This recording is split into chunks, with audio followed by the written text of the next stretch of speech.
Assalamualaikum warahmatullahi wabarakatuh. Salam sejahtera, Om Swastiastu, Namo Buddhaya, salam kebajikan. Selamat pagi, selamat siang, selamat sore, selamat malam, ibu-ibu, bapak-bapak, masyarakat Bojong Soang sekitar. Izinkan kami untuk memperkenalkan diri terlebih dahulu. Kami dari mahasiswa Teknik Industri Telkom University ingin melakukan penyuluhan tentang peran gizi dalam pencegahan stunting pada anak. Berikut video penyuluhan dari kami, silakan disimak. Oke, ibu-ibu, bapak-bapak, jadi apa sih stunting itu? Stunting merupakan kondisi di mana fisik pengidapnya seperti tinggi badan dan berat badan pada anak berada di bawah batas standar seusianya.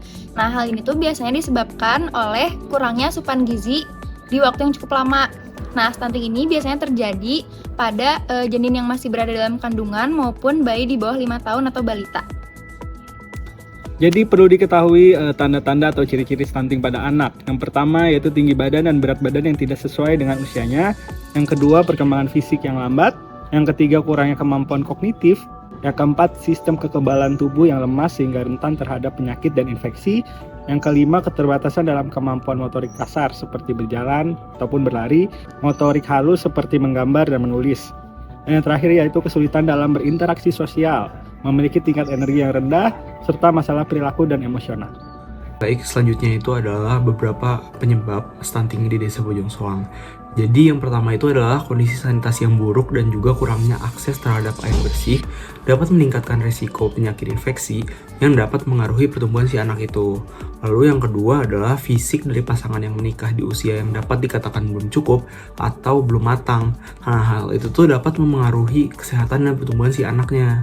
Lalu yang ketiga itu adalah asupan makanan yang kurang bergizi karena faktor ekonomi. Nah, hal itu tuh dapat memengaruhi pertumbuhan anak juga. Lalu yang keempat ada pemberian susu yang bukan air susu ibu atau ASI pada anak yang seharusnya mendapatkan ASI di umurnya dapat memengaruhi pertumbuhan dan juga kesehatan si anaknya. Lalu yang terakhir adalah faktor genetik dari orang tua yang memang memiliki regulasi hormon pertumbuhan yang buruk. Jadi bapak-bapak ibu-ibu ada beberapa kategori anak di Desa Bojong Soang yang dikategorikan sebagai mengidap stunting. Yang pertama ada tinggi badannya, ada berat badannya, juga ukuran lingkar kepalanya yang diukur pada saat program posyandu yang sedang dilaksanakan. Nah, pemerintah Desa Bojong Soang juga sudah melakukan beberapa upaya untuk mengatasi kasus stunting. Yang pertama itu memanfaatkan dana APBN yang diberikan oleh pemerintah Provinsi Jawa Barat untuk menyelenggarakan penyuluhan mengenai stunting atau PMT, program makanan tambahan.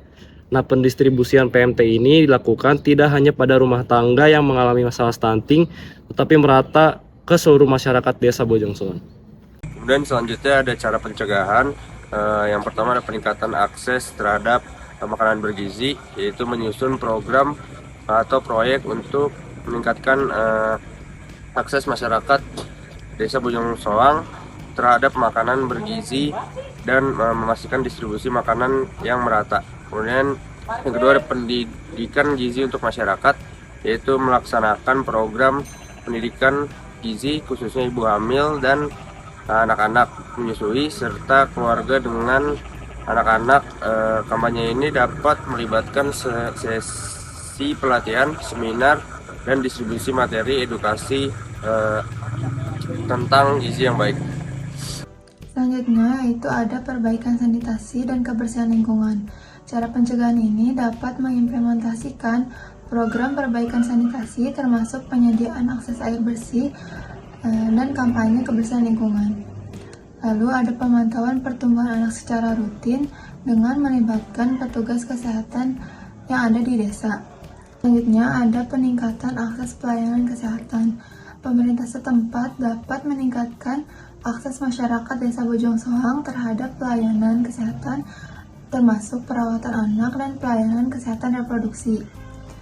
Dan juga kampanye kesadaran masyarakat tentang pentingnya gizi dan dampak stunting. Kampanye ini dapat menggunakan berbagai media, termasuk pertemuan komunitas, media sosial, atau penyampaian materi pendidikan yang mudah dipahami. Selanjutnya yaitu mengadakan kerjasama dengan pihak swasta dan juga organisasi non-pemerintah. Melakukan kerjasama dengan pihak swasta dan juga organisasi non-pemerintah dalam mendukung program-program gizi dan kesehatan anak yang mencakup pendanaan, bantuan teknis, dan juga sumber daya lainnya.